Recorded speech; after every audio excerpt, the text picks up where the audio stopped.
So present నేను ఉన్న location అయితే మీకు వెనకాల కనిపిస్తుంది కదా, ఇది outer ring road exit number 13 అనమాట, రావిరాల ఎగ్జిట్. సో మీకు అక్కడ వెనకాల కనిపిస్తుంది కదా, ఓఆర్ఆర్కి రాశారు టాటా ఇంటర్చేంజ్.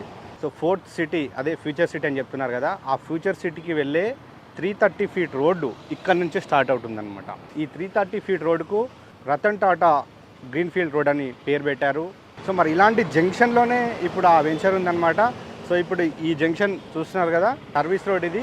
ఈ సర్వీస్ రోడ్ ఆనుకొనే ఉంది ఈ వెంచర్ అనమాట. ఇప్పుడు మీకు కనిపిస్తుంది కదా ఈ గోడ, సో ఇదే మనం చూపించబోయే వెంచర్ అనమాట.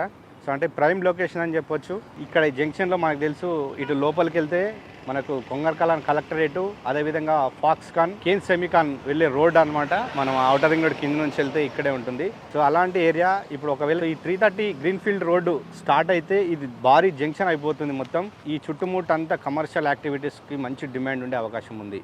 సో మనం ఈ లొకేషన్లో ఉన్న ఆ హెచ్ఎండిఏ ప్రాజెక్ట్ గురించి తెలుసుకుందాం. రైట్, ఇప్పుడు మనం ఓఆర్ఆర్ జంక్షన్, అదే టాటా ఇంటర్చేంజ్ నుంచి ఇక్కడ వండర్లా వైపు వచ్చాం. సో అక్కడ మీకు వండర్లా ఆర్చ్ కనిపిస్తుంది. సర్వీస్ రోడ్ నుంచి అంతా 100 ఫీట్ రోడ్ అనమాట. సో ఇటు వెళ్తే మనకు వండర్లా వస్తుంది. వండర్లా గేట్ ఇడే లోపల సైడ్ ఉంటుంది అనమాట. సో సర్వీస్ రోడ్కి వండర్లాకి మధ్యలోనే ఇప్పుడు మీకు చూపించబోయే వెంచర్ ఉంది అనమాట. సో నా వెనకాల కనిపిస్తుంది మీకు. సో ఇదే నవభూమి డెవలపర్స్ వారి వండర్ హోమ్స్ అనమాట. సో మనం ఇంకా వెంచర్ లోపలికి వెళ్ళి వెంచర్ డెవలప్మెంట్స్ ఏ విధంగా ఉన్నాయి అవన్నీ తెలుసుకునే ప్రయత్నం చేద్దాం.